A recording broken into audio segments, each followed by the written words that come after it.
Good morning, everyone. My name is Robert Sinclair Jr. I am the Senior Manager of Public Affairs for AAA Northeast, and we thank you very much for joining our virtual press conference to talk about the new law mandating seatbelt use in the rear seat of all vehicles in the state of New York. I want to introduce our speakers, provide some background on the new seatbelt law taking effect this weekend, and then give our panelists a chance to share their perspective on using seatbelts in the back seats of vehicles.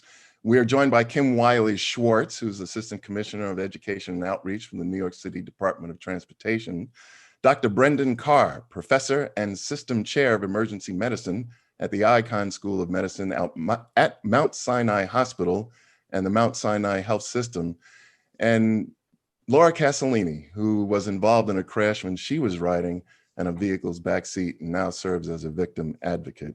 Thank you all for joining us today. Thank you for having us. You're welcome.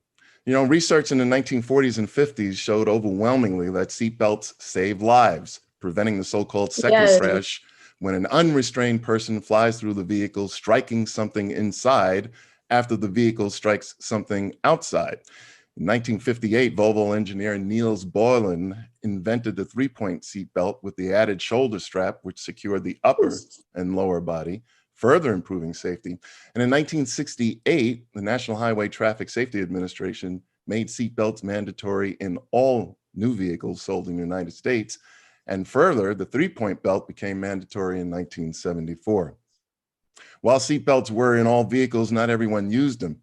New York State led the way in improving passenger safety, making the use of seatbelts in the front seat mandatory in December 1984. But New York has lagged behind other states which required the use of seatbelts in the rear seat.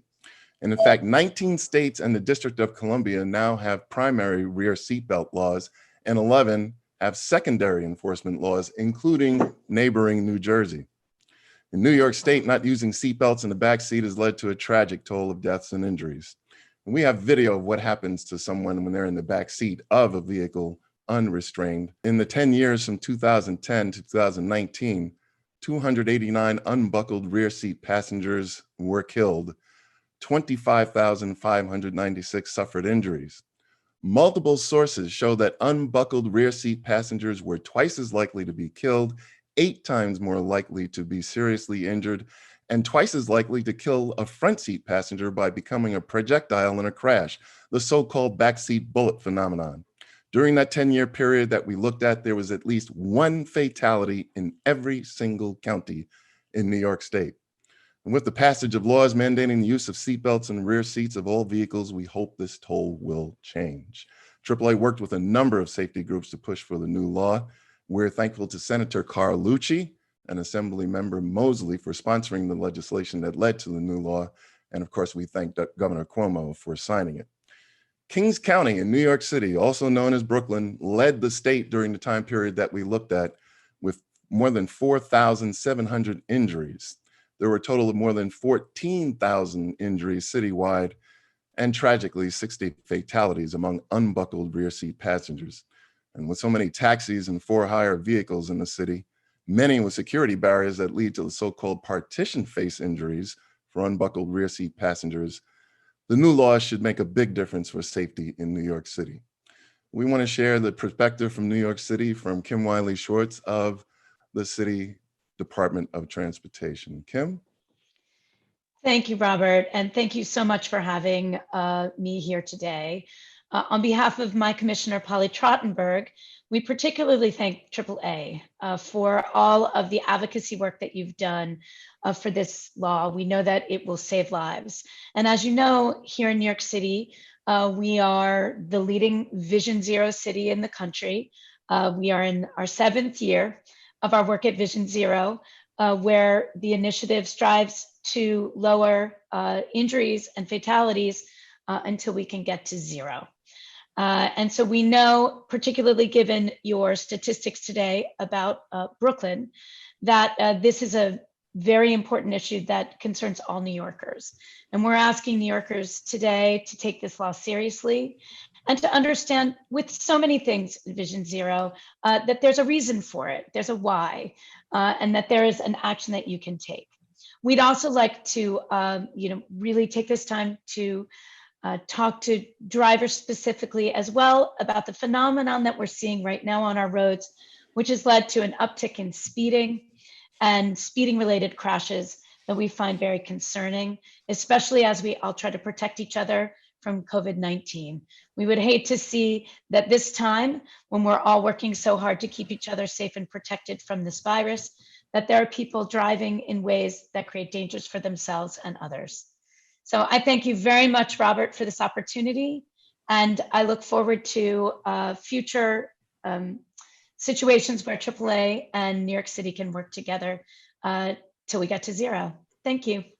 Well, thank you so much, Kim, and thank the commissioner very much for joining in this effort. It's very important that everyone in the city of New York heed these warnings and that we do all that we can to improve safety in our city. We're seeing a lot more driving with the pandemic. Congestion is getting worse, and traffic engineers will tell you when there are more vehicles on the road, there are more what they call conflict points.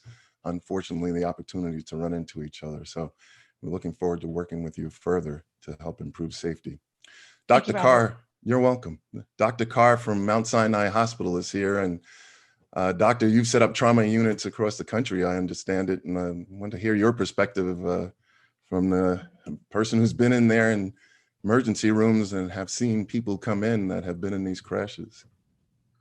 Thanks, Robert. Thanks, Kim. I do want to just bring a real live face to this and a practical application. I practiced emergency medicine and trained in both emergency medicine and trauma and critical care. I've been doing this for 20 years or so, and it is amazing to think about where we've come from.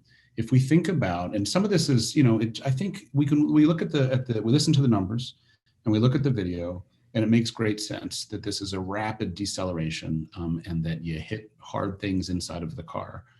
And so much has been done to change that. If we think about the old patterns of injury for the front seat, it was the head into the windshield and the chest into the steering wheel. So head injuries, blunt cardiac injuries, those were the big killers. Seatbelts and airbags transformed that. Now we think about the back seat, and the back seat, people are, Robert has given us the numbers, people are much, much less likely to wear their seatbelt than they are when they're in the front seat. And we know what the injuries look like. We know that your head and your face, they really do hit the partition or they hit the back of the seat in front of you. People have neck injuries, they have brain injuries, they have deforming facial trauma, and they have abdominal injuries from sort of being folded in the middle, if you sort of think about what that looks like. And then the one other piece that Robert mentioned that it's important not to forget about is that you become a projectile. So other people that are in the car that are wearing a seatbelt, that maybe the airbag or the side curtain airbag or the seatbelt has restrained them, including children, who are in a car seat in the back seat. You now have a 200-pound adult being thrown around that car in a way that can create secondary injury. So this really is something that we need to be really thoughtful about. It is a pretty common sense thing. It is a wonderful accomplishment that we are arriving at this today. And I guess I would especially call out the fact that there are populations that we know are less compliant than others. We know young kids, we know older adults are much more compliant. We know that middle-aged adults are the least compliant, the most likely to be on the go. I am as guilty as anyone getting in the back of a cab just to go a short distance. And we need to remember to do it. And we know that women are more likely than men to wear seatbelts in the back seat. These little things, the endorsements of the professional societies from American Academy of Pediatrics, of course, AAA, American College of Emergency Physicians, the American College of Surgeons, the American Public Health Association. This is a straightforward, common sense thing that will save lives, and beyond saving lives, will reduce injuries, will reduce deformities, disabilities, time out of work, terrified loved ones and families. It's a great day. Thank you for leading on this, Kim, Robert, others. Thank you, Doctor. I was wanted to ask, are the crashes necessarily high-speed crashes? I mean, can it be a relatively low-speed crash that leads to an injury? No injury is good, but perhaps a moderate to severe injury? Yeah, this is where I think we really lose a little bit of sight when we focus on the deaths. And when we don't sort of zoom out and see that it's a really big deal to lose vision in your eye. it's a really big deal to sort of not be able to go back to work because of in the short term, because of a concussion, in the long term, because of a head injury. Being deformed, it turns out, impacts people's lives in dramatic ways that get lost when we just talk about the number of deaths that result from this. And you're right, it's not just about speed. We intentionally build these devices so that they transmit and disperse the energy from decelerating across strong things like your pelvis, like across your chest. When that doesn't happen, when all of the energy is transmitted, even at 20 miles an hour, into a nice soft thing or a place that isn't meant to take a direct hit like that, like your face, like your jaw, like your nose, like your arm as you try to reach it out in front of you, yes, we see serious injuries. There is the misimpression, if you will, that the rear seat is the safest seat. Well, let's say it's not a misimpression. It is the safest seat in the vehicle. You're surrounded by bulkheads to the front, the rear, and both sides, but that only applies when that seatbelt is on. And I think that's the important message that has to be sent. The back seat, it can be very safe, but you have to be wearing that seatbelt. We want to hear from Laura Casellini. Laura has actually been in a crash in the back seat of a vehicle, struck by a drunk driver. Laura, can you tell us what happened to you, what your experience was, please? Yeah. Good morning, and good morning, and thanks for giving me the opportunity to speak about and speak to. I often speak to teenagers about drunk and distracted driving, and I am an advocate for all brain injury survivors. I graduated from high school almost 9 years ago. On February 2nd, 2011, 2 days later, I was in a horrific car accident. We were riding around looking for my friend. I was in the back seat. I was not wearing my seatbelt. We thought we saw my friend, so we tried to turn around. But unfortunately, a car speeding down the hill before us. The driver was drunk. My head was smashed like a pumpkin. I had skull fractures. I had a broken neck and a broken pelvis. And a blood fracture. But worst of all, severe brain injuries. I almost died. There was so much blood. 2 paramedics had to walk with me all the way to the hospital to keep me alive. One suctioned blood from my airway while the other pumped me with air. They said, "Stay with us, Laura." They said that I was the worst case and the strongest person they had ever seen. That is why I'm still alive. When I got to the hospital, I was the lowest score on the coma scale. No response. I was in a coma for 4 months. For 4 months. On a feeding tube for many months. I had to learn everything all over again. How to use my hands, how to eat, how to talk, how to walk. I was in the hospital and been out for a year. But I survived. Because of the crash, I will always live with a brain injury. To compensate for this, I work every single day on my speech, my thinking, and improving my mental capacity. I also go to the gym, used to, and do yoga and ballet to help with my balance and fitness. And I also volunteer at my church's thrift store. Okay, what did you say? I have a mission. Oh, wait, no. I have great support. I have great support from my parents, my coach, your brothers, my brothers, and my friends, and my teachers. I have great coaches and students to assist me. I stay in touch. I stay in touch with the EMT and paramedic who saved my life. I call them my angels. I now have a mission. No, I now have a mission. Public speaker. I'm a public speaker and Speak out. I speak out against drunk and distracted driving, and I am an advocate for brain injury survivors. And for years, And for years I have been pushing pushing for this law to be passed. and for everyone, And for everyone, no matter what seat you're in. my deep thanks. My deep thanks to the legislature and Governor Cuomo for giving me this for getting this law passed, Nobody else. so that nobody else has to deal with what I had to. And that's it. Say thank you. Thank you. Thank you, Laura. And I don't know if you can see the messages at the bottom of the page, but you're getting so many best wishes and hopes for your recovery, and you're an inspiration. And we thank you for your strength and your courage. And we wish you the best to you and your family and your recovery, and hope that it And continues. my And new boyfriend. you got a new boyfriend. Yes, I do. All right. Justin Dale Donahue, and he is a fellow brain injury survivor. Oh, well, we wish you two all the best. And if this goes much further, he puts a ring on your finger, you let us know, okay? So we can be there.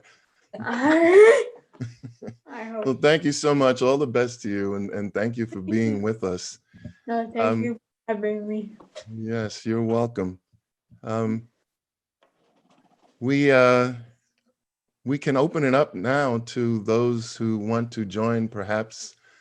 If there are any members of the media that are on the webinar with us, or anyone, in fact, that might have some questions. Yeah. We can go ahead, and Kayla, if you could open it up to let those who might be a part of the event, if they have a question, to go ahead and ask it.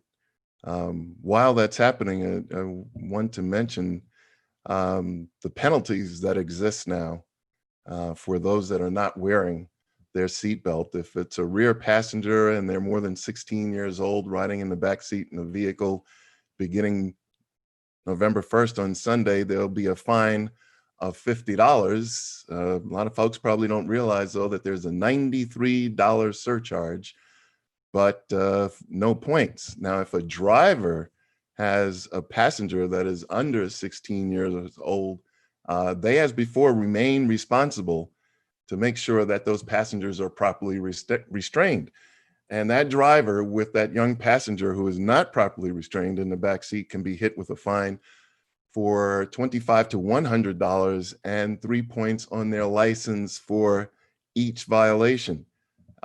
This new legislation, there was a separate law passed that applies to passenger vehicles, and another law that applies to livery vehicles, taxis, for-hire vehicles, the Ubers and Lyfts of the world, the black town cars we see across New York City, the green taxis that we see in the outer boroughs, and showing the comprehensiveness of the new law. It even applies to stretch limousines. So back in 2018, one of the worst single vehicle crashes in the nation's history happened in Schoharie, New York, where 18 people in a limousine were killed and 2 bystanders on the sidewalk were killed. All stretch limousines that are on the road now will be required to have seatbelts at all the seating positions by January 2023. And all new limos hitting the road this coming January and thereafter have to have seatbelts at all the positions, and they must be used. The state legislature was very, very comprehensive in adding that provision to the laws. So everyone is now covered. You must wear your seatbelt in the back seat of all vehicles. Laura agrees fully.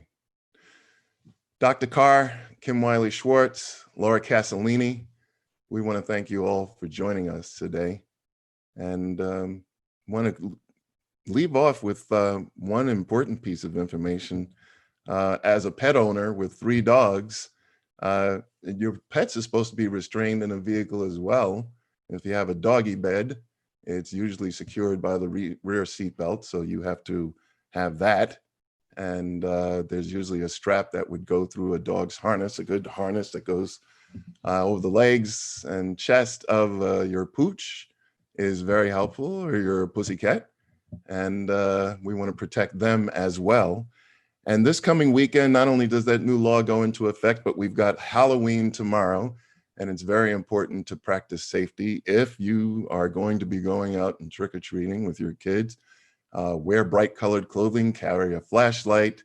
Of course, we're talking about maintaining social distancing and wearing a mask that would prevent the spread of the disease. We want you to keep that in mind. The time change is happening tomorrow night, Sunday morning at 2 a.m., where we fall back an hour. That means it's going to be getting darker earlier. And statistics show us that in the first week after the time change, that pedestrians get struck at higher rates during that first week than other times of the year. So we want drivers to pay particular attention beginning Sunday night, but going more so into the week when the kids are in school, that at dusk, it's going to get dark a lot earlier. You'll be driving in darkness. You need to be particularly careful, especially driving around schools, playgrounds where there'll be a lot of children. Be prepared to make that adjustment, get lots of sleep so that you won't be drowsy when you're driving. That's always a problem when we have the time change. And don't eat heavy meals that might make you drowsy. And going forward, we want everyone to keep in mind, New York and all 50 states have slow down, move over laws. When you see those flashing yellow lights or blue lights by the side of the road, it could be a police officer, it could be a firefighter, a sanitation worker, a road worker, or maybe a AAA driver helping someone who's stalled out by the side of the road. We want to protect everyone on the road. And we hope that you'll keep in mind those laws, that when you see those lights, slow down, slow way down below the speed limit. And if you can do so safely, change lanes. Please keep that in mind going forward. We thank you so much for joining us. Don't drink and drive, wear your seatbelt, and we'll see you again here from AAA Northeast. Thank you and bye-bye.